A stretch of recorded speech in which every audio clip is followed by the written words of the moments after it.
বিলুপ্তর পথে গ্রাম বাংলার Kumarpara. Plastic, melamine আর সিলভারের রকমারি সব পণ্যের ভিড়ে হারিয়ে যাচ্ছে গ্রাম বাংলার ঐতিহ্য ধারক মৃৎশিল্প। হাতের নিপুণ ছোঁয়ায় তৈরি হতো এইসব পণ্য। গৃহস্থালী কাজে এসব পণ্যের কদর ছিল বেশ। একসময় এই মৃৎশিল্পের খ্যাতি ছিল দেশজোড়া।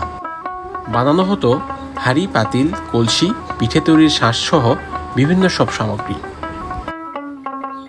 যদিও এখনও বেশ কিছু জেলায় রয়েছে বেশ কিছু কুমোর পরিবার, যারা এখনও তৈরি করে চলছে সেই সব চমৎকার পণ্য। চলুন দেখি কিভাবে তৈরি হয় এসব মৃৎ পণ্য।